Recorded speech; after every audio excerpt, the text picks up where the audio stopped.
رښتیا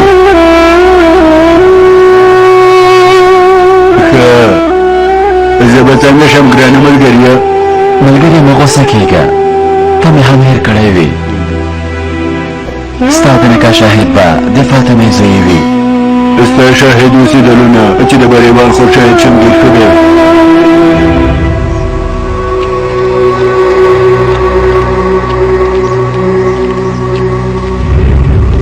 زه وړاندې تېر شه شیطانه ډاکټره ما مې ټوله کوئ زه خپله ځم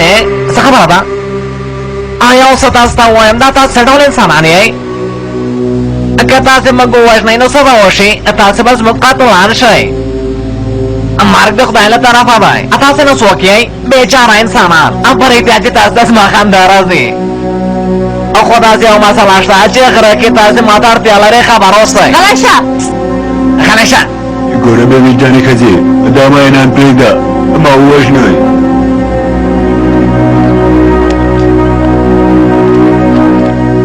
تاسو ته زه یو وړاندیز لرم که نه غواړئ چې مړه شئ نو باید تاسو زردشتیان شئ څه دې وویل څه شی شو غواړم چې موږ هم دوی غوندې شو دوی خو لمر ته ورته عبادت کوي هر څه چې ورته ښه ښکاره شو د هغې عبادت کوي او خدای نه پېژني خدای شرم راولي توبه توبه ښځې تا زموږ په اړه څه فکر کړی ووژنه موږ د خدای له لارې نه اورو موږ د خدای له لارې نه اورو رزیلې بې ځایه هڅه مه کوه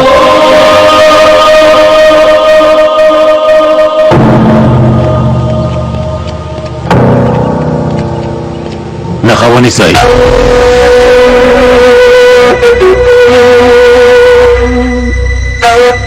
أشهد أن لا إله إلا الله أشهد أن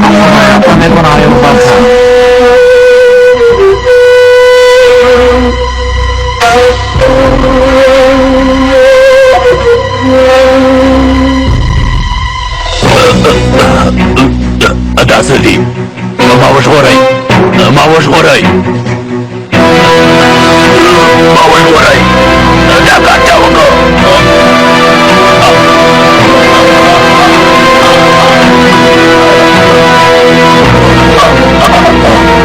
دا کار چا وکړ ما وکړو بې شرفه ستا مرګ به زما له لاسو ډګرواله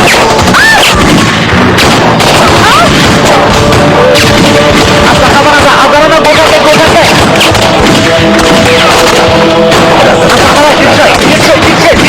ډېر شئ الله صبر وکړئ الله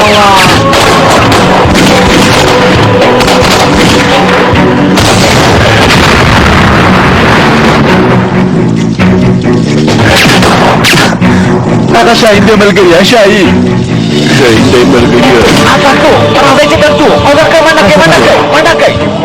الله منډه کوئ زر کوئ منډه کوئ منډه کوئ زر کوئ بیړه وکړئ بیړه وکړئ زر کوه جلۍ زر کوه زر کوه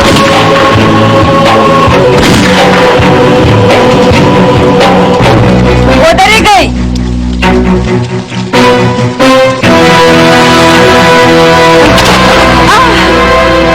رزلي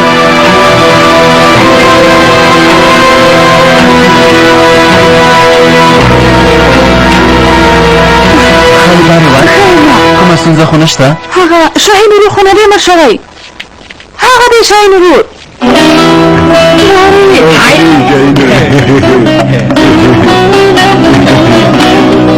یو زه درته ووایم شاهینه ښه دی چېرته نه یې مړ شوی موضوع ملګریه چاک چاک واچوه شاهینه لرې ته له کوم ځای نه پیدا شوې